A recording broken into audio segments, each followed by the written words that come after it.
Every time I solved a puzzle, I lost a piece of myself.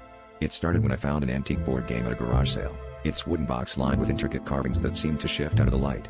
The seller, an elderly man with a crooked smile, warned me that the game had a peculiar history.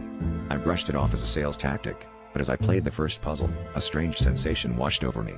I couldn't remember my first pet's name, a minor detail, I thought at the time. But as I progressed, solving each increasingly difficult puzzle, the memories began to slip away more frequently. Family vacations, my high school graduation, my mother's voice, all faded into a foggy void. In the second act of my eerie tale, something even more unsettling began to happen. The game pieces, small figures carved from the same wood as the box, began to move on their own. At first, it was subtle, a slight tilt, a tiny shift, but then they started to arrange themselves into formations that seemed to spell words.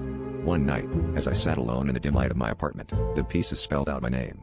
I laughed it off, convincing myself it was just stress or an overactive imagination.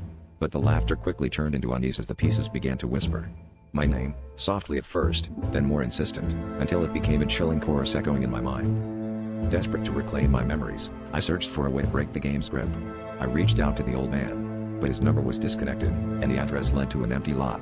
I scoured the internet for clues, finding only obscure forums with vague warnings about the forgotten game. Each post hinted at a final puzzle, one that promised either liberation or complete erasure. I realized I was nearing this ominous endgame, and the fear of forgetting everything was kept me awake at night. In the chilling climax, I sat down to play what I hoped would be the final puzzle. The room seemed to pulse with a life of its own, shadows creeping along the walls. As I placed the last piece, a wave of nausea hit me, and the room blurred. The game pieces began to chant my name in unison, louder and louder, until I screamed for them to stop. Silence fell, and I was plunged into darkness. When I awoke, the game was gone, and the room was empty. I stumbled to the mirror, struggling to recall my own reflection. The pieces had taken my past, and as I stared into my own eyes, I realized they were still whispering my name, promising to return for the rest.